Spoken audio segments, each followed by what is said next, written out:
Dossier spécial sur Fréquence Évasion. À chaque instant, des sujets brûlants d'actualité, des faits de société. C'est tout de suite sur Fréquence Évasion. Quelles sont les conséquences qu'engendrent les parents toxiques sur leurs enfants? Nous allons le savoir dans quelques secondes. Anne-Laure Buffet, bonjour et merci d'être avec nous. Bonjour Alain. Alors nous avions évoqué la dernière fois le problème qu'engendrent les pervers narcissiques. Aujourd'hui, nous allons parler des parents toxiques. Qui sont-ils ces parents? Quel est le profil des parents toxiques? Vaste sujet.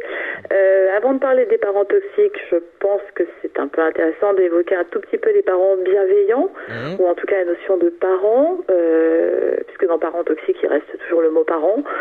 Je crois qu'il faudra en revenir un peu aux définitions même du mot parent, non pas dans son sens légal, il est très utilisé aujourd'hui avec parent 1, parent 2, ça m'intéresse pas tellement, c'est pas le sujet, mais en tout cas la notion de ce qu'est un papa, un père, une maman et une mère. Donc assez facilement et sans aller dans un dictionnaire, si on prend le papa, la maman, c'est ceux qui mettent au monde, qui couvent, qui protègent, qui donnent de l'amour, qui consolent, sont les parents nourriciers qui mettent au monde.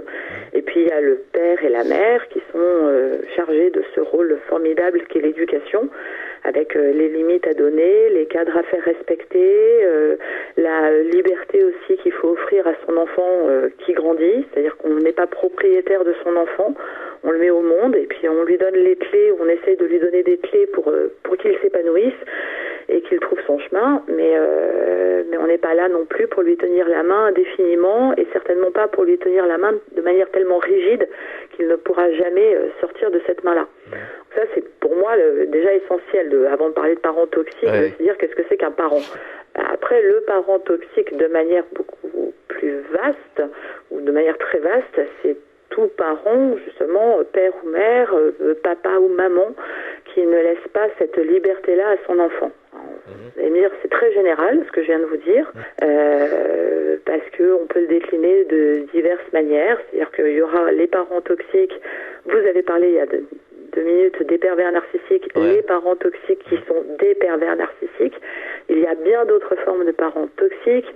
Il y a les parents qui vont être trop protecteurs, trop protectrices, sans engendrer un débat sans fin sur ces mères poules ou ces mères qui couvent ou ces mères qui deviennent castratrices à force de protéger leurs enfants et de leur empêcher toute liberté. Il ne faut pas oublier qu'un enfant, même s'il reçoit énormément d'amour, même s'il est surcouvé par sa mère, le jour où il se retrouve dans la rue, tout seul, comme un grand, il est juste en danger. Donc on peut déjà se dire, est-ce qu'il n'y a pas une toxicité de la part de ces mamans qui veillent tellement à la chair de leur chair qu'elles leur empêchent toute existence libre et individuelle. Bon, ça, c'est une forme de toxicité, c'est pas la pire, vous vous en doutez, il y a des cas bien plus graves que cette toxicité-là, et en tout cas, c'est pour l'enfant qui a été surprotégé et qui devient adulte, on va pas dire que c'est un empêchement à être ou à exister qui soit colossal. Après, dans les parents toxiques, pour moi, la toxicité engendre des vrais troubles de croissance et psychologique et parfois physique et intellectuelle. Il y a les parents qui s'approprient leur enfant d'une manière ou d'une autre, qui les objetisent, qui les parentalisent, qui ont des comportements dits incestuels, qui empêchent leur enfant d'avoir une quelconque liberté de penser, qui les transforment en petits eux, c'est-à-dire que l'enfant doit être une reproduction parfaite de la projection des envies du parent. Oui, mais alors là, il y en a énormément, il y en a énormément. Oui. Parce que justement, parents, c'est difficile d'être parent. Et donc, des parents parfaits, ça n'existe pas. Heureusement. Oui, justement. Alors, ça passe par quoi? Par quel comportement envers leurs enfants, ces parents toxiques? Enfin, justement, le mot parent toxique, ça passe par quoi? La toxicité ou le fait d'être un parent toxique? Oui, le fait d'être un parent toxique, vraiment un parent toxique, vous voyez ce que je veux dire? Bon, tout le monde fait des erreurs, tout le monde fait des bêtises envers ses enfants, enfin voilà, on n'est pas, ce que je disais il y a quelques instants, des parents parfaits. C'est bien pour ça que je vous disais, est-ce que c'est la toxicité ou le parent toxique? Parce qu'encore une fois, je vais faire une différence entre le comportement qu'on peut avoir tous par moment, qui de l'extérieur pourrait être jugé comme trop sévère, donc possiblement toxique, ou le parent qui est construit lui-même et qui a adopté un mode de fonctionnement au quotidien qui est réellement toxique pour son enfant. Le parent toxique, c'est celui qui ne prend jamais en compte l'existence de l'autre. Bah justement, évoquons les deux. Comme vous disiez, se trompe par moment. Heureusement que tout parent se trompe. S'il a la capacité de s'en rendre compte, s'il a la capacité de se remettre en cause, s'il a la capacité éventuellement de s'excuser auprès de son enfant, c'est pas grave en tant qu'adulte d'aller voir son enfant en disant là je me suis trompé, là j'ai été trop sévère. Sur le coup, le comportement a pu être très troublant pour l'enfant. Pour autant, il n'y a pas de toxicité à terme, puisque l'enfant a encore la liberté d'être. Le parent toxique, c'est celui qui considère que l'enfant n'est qu'un bout de lui-même et que l'enfant lui appartient totalement. La possession, là. Absolument.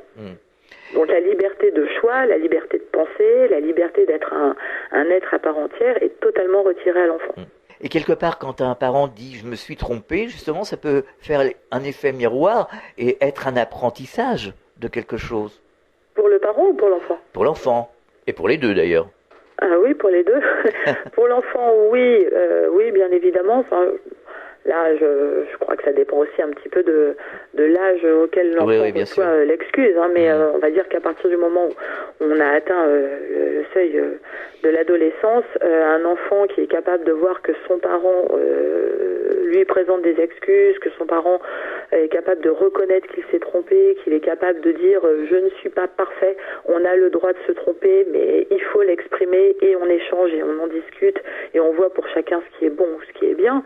Pour l'enfant, c'est aussi très constructeur parce que ça l'autorise lui-même le jour où il sera adulte, le jour où il sera peut-être parent à son tour, de se dire, tant qu'il n'en fait pas d'abus, mais de se dire, là aussi, je me suis trompé, c'est pas grave.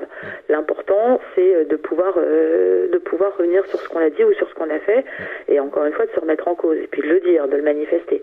Après, pour le parent qui est capable de se remettre en cause, c'est, à mon sens, aussi un moyen de développer la communication avec son enfant. Et quand je dis son enfant, je tiens aussi à préciser que je parle d'un enfant, quel que soit l'âge de l'enfant, puisque mine de rien, on reste les enfants de nos parents toute notre vie. C'est vrai. Là, entre autres, par exemple, à l'association, il y a beaucoup d'enfants que je reçois, qui viennent me voir, mais qui sont largement des adultes pour l'état civil. Et pourtant, par rapport à leurs parents, ils restent des enfants. Et ils viennent à la fois pour constater qu'ils sont en souffrance, pour donc éventuellement critiquer des comportements qu'ils ont vécus, et en même temps, avec ce poids qu'on a tous quand même lorsqu'on a un enfant, et qu'on doit dire de son parent, dit avec des mots d'enfant justement, tu as été méchant. Alors quelles sont, entre guillemets, les doses de toxicité des parents toxiques? Est-ce qu'il y a vraiment des cas graves où les enfants sont en prise et ne peuvent pas réagir, sont vraiment coincés, bloqués, quoi? C'est une bonne question. Est-ce qu'il y a des cas graves? Oui, il y a des cas graves. Je vais le formuler un tout petit peu autrement. Allez-y. Puisque je veux pas avoir le sentiment, et encore moins donner le sentiment que je mets des degrés dans la toxicité. Je vais vous prendre un exemple qui va vous permettre de comprendre ce qui me fait relativiser. C'est que prenons deux enfants qui sont tous les deux dans une cour de récréation, qui tous les deux tombent et tous les deux se cassent la jambe. Il y en a un qui va avoir très très très très mal et ça va durer très longtemps, et le second aura beaucoup moins mal. Pourtant c'est la même fracture. Donc c'est très relatif, la douleur. Si on parle de ce qui, à mon sens en tant que professionnel et en tant que humain avec des notions de morale, est le plus grave, c'est l'inceste. Puisque bien sûr on touche et à la condition de l'enfant et à sa condition sexuelle et à son autorisation à se construire et à son intimité, et enfin voilà, on détruit l'enfant à la racine. Donc bien sûr pour moi le plus grave reste l'inceste. Et pour autant j'ai pu voir des enfants victimes d'inceste qui s'en sont mieux relevés que des enfants victimes de maltraitance physique. je vais encore nuancer, ils s'en sont mieux relevés dans un comportement quotidien qu'ils ont développé avec leur propre mécanisme de défense. Donc il est très difficile d'évaluer la gravité de la toxicité. Oui, c'est selon la réceptivité de chacun. Mais il y a aussi des enfants qui sont battus, qui sont enfermés. D'ailleurs, on voit dans les journaux télévisés des cas complètement hallucinants. De maltraitance physique ? Oui. Ah oui, puisque ça va jusqu'au meurtre. Oui. Donc c'est ça. C'est très grave. C'est très grave. Ouais. Absolument. C'est totalement destructeur. Comment imaginer qu'un enfant qui, effectivement, se retrouve enfermé dans une cave sans lumière, avec pour seule compagnie des rats, et ça n'est pas une hypothèse d'école que je fais, mais j'ai pu recevoir des personnes dans ce cas-là. Comment est-ce qu'on peut imaginer qu'à l'âge adulte, ça sera un enfant devenu adulte, mais encore un enfant qui sera sans peur, qui sera équilibré, qui arrivera à croire en l'autre, à faire confiance, qui ne développera pas de névroses telles que l'agoraphobie, la claustrophobie, la peur du noir tout simplement, qui osera parler, qui osera faire confiance, ou qui ne sera pas au contraire tombé dans la révolte, dans la mutilation, la scarification, les troubles alimentaires, le refus d'exister, donc l'envie presque légitime de mettre fin à ses jours, puisque rejeter, renier dès la naissance, autant ne pas exister, autant ne plus être là. Comment échapper à leur emprise quand on est un enfant coincé comme ça chez ses parents ? Quand vous dites enfant, vous lui mettez un âge à cet enfant ? Oui, disons, quand on a 8 ans, 9 ans, on n'est pas encore un ado. Un ado encore peut essayer de se sauver, il a des ressorts qu'il peut utiliser, tandis que quand on est encore un enfant, on a 8 ans, on a, la petite enfance. Et Alain, pour échapper à l'emprise, il faut en être conscient. Oui, mais quand on en est conscient, comment on fait ? Quand on en est conscient, il faut pouvoir parler. Il faut pouvoir aller vers son autre parent. Il faut pouvoir aller dire à son père ou à sa mère, ça ne va pas. Il faut pouvoir recevoir un soutien de la part de l'autre parent. Parce que quand on a 8 ans ou 9 ans, on va pas prendre sa petite valise, ses petites affaires, et puis partir tout seul dans la rue en disant je m'en vais parce que mon parent est toxique. Ouais. C'est impossible. Donc il faut pouvoir aussi avoir sa liberté d'imaginer, de rêver, de s'échapper au moins en pensée, de se construire un monde imaginaire qui ne soit pas lui-même trop envahissant. Parce qu'on voit aussi des enfants qui se noient dans un monde imaginaire, donc il faut les ramener à la réalité. Donc l'essentiel, c'est déjà de pouvoir parler avec le parent qui reste un parent sain, et non pas le parent toxique. Alors forcément, quand les deux parents sont toxiques, et ça arrive, le problème devient forcément beaucoup plus complexe pour l'enfant. Mais c'est surtout qu'il faut, pour l'enfant, avant tout, qu'il ait la maturité de s'autoriser à aller dire d'un de ses parents que ce parent-là lui fait du mal. Sans même avoir le mot toxique en tête, faut qu'il ait la capacité à aller dire « mon papa ou ma maman est méchant avec moi ». C'est pas la colère de l'enfant qui va regarder sa mère ou son père droit dans les yeux parce qu'on vient de lui prendre la télécommande de la télé parce qu'il est 8h du soir et que c'est l'heure d'aller dîner ou de se coucher et qu'il n'est pas content et qu'il dit « ah, t'es méchant ». C'est un enfant qui conceptualise réellement, qui prend réellement conscience que son parent, père ou mère, lui fait du mal. Et lui fait un mal qu'il est presque, dans certains cas, difficile à formuler, puisque quand c'est de la violence psychologique, c'est presque incompréhensible et impossible de le formuler, de le verbaliser, d'expliquer ce qui se passe. C'est irrationnel. Donc c'est impossible à exprimer. On marque une pause, on revient dans quelques instants. Soyez les acteurs de Fréquence Évasion. Réagissez à chaque instant dans le direct live au 09 79 35 29 60. Exprimez-vous en toute liberté sur la ligne des auditeurs 09 79 35 29 60. Pour participer à toutes nos émissions et pour votre promo sur l'antenne, contactez Fréquence Évasion, fréquenceévasion@hotmail.fr. Fréquence Évasion, l'interactivité et la libre expression. Fréquence Évasion. Fréquence Évasion.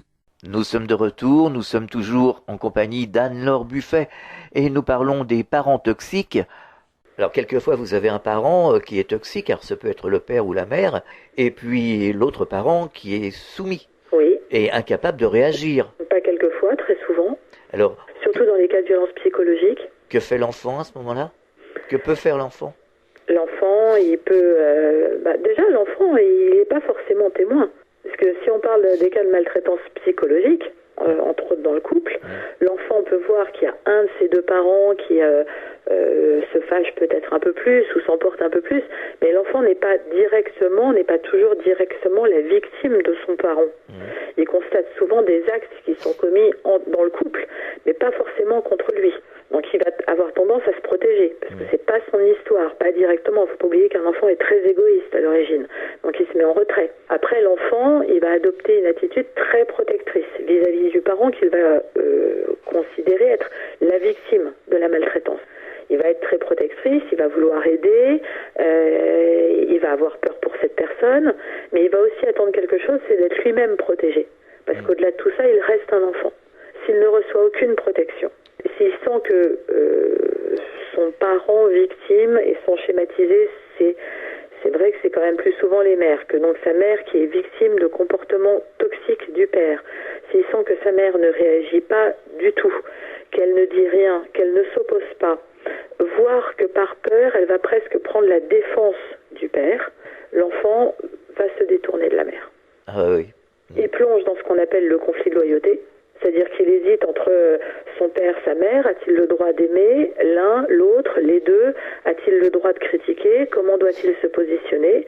Et il va finir par aller vers celui qui n'est pas le meilleur, mais qui en tout cas est le plus fort, puisque c'est lui qui s'exprime.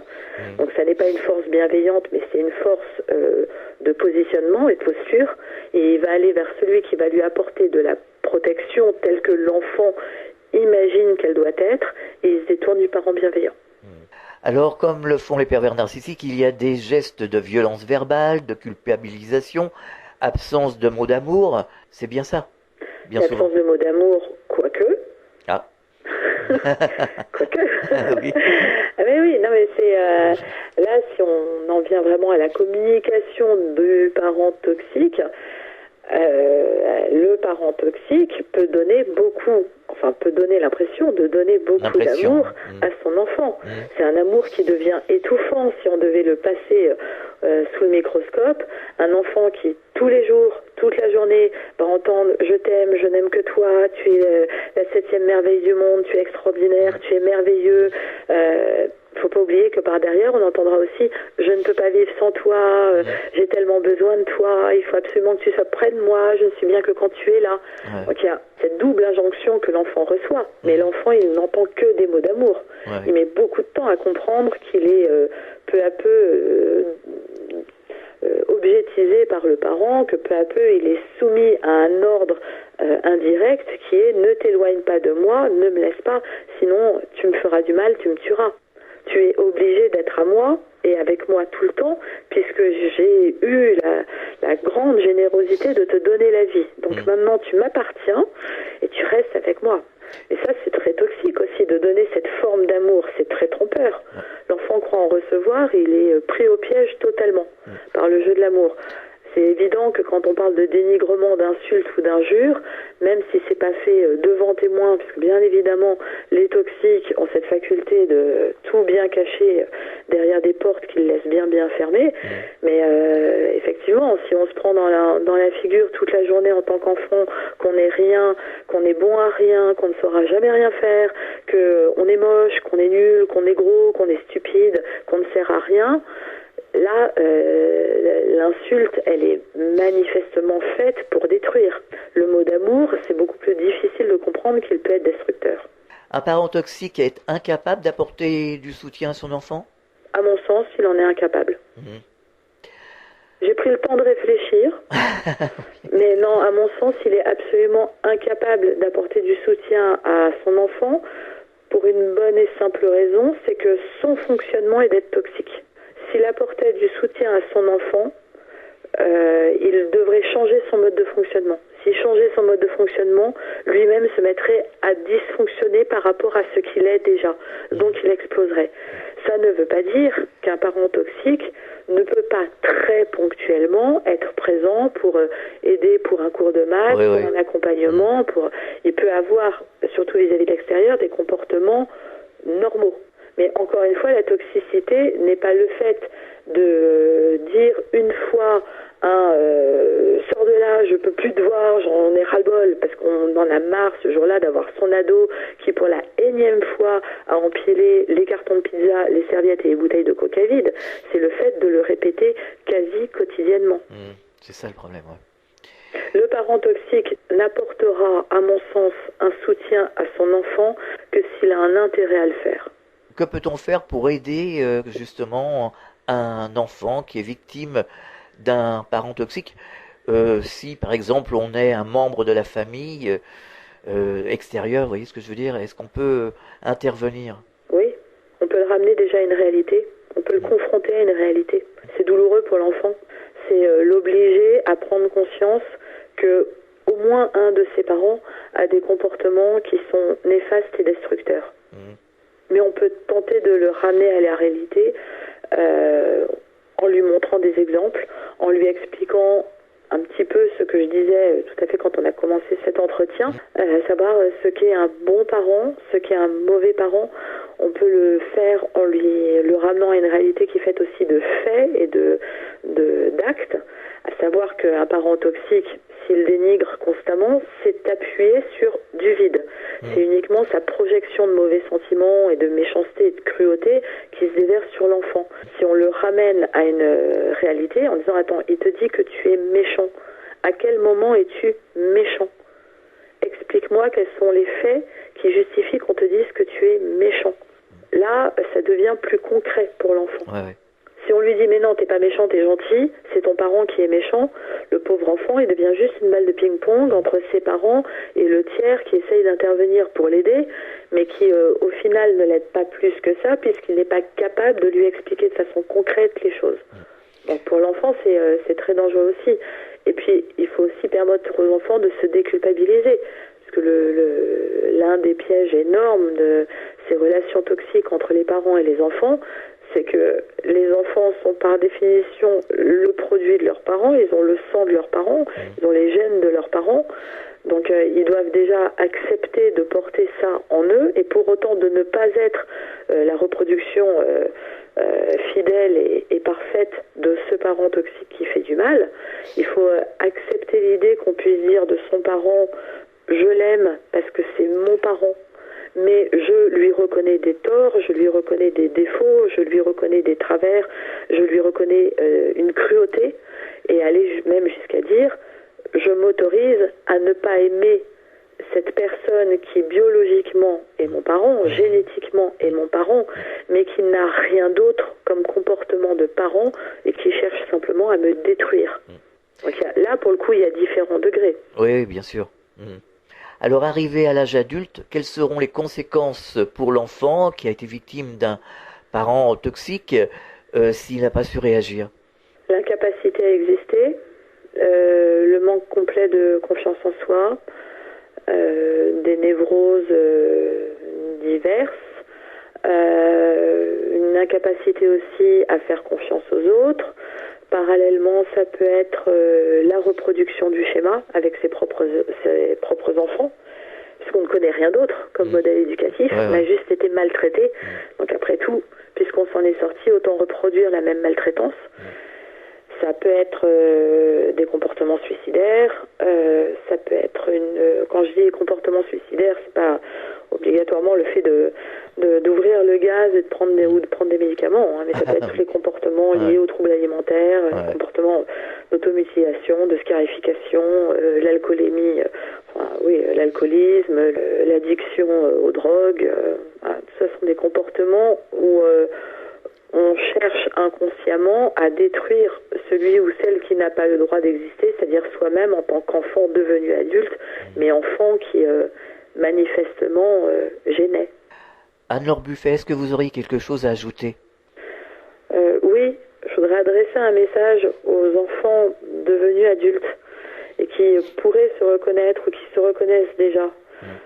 Il y a cette part de honte immense qui envahit, parce qu'encore une fois, ça reste des enfants, et qui interdit de dire, qui interdit d'aller voir quelqu'un, qui interdit de se livrer, d'entamer éventuellement une thérapie.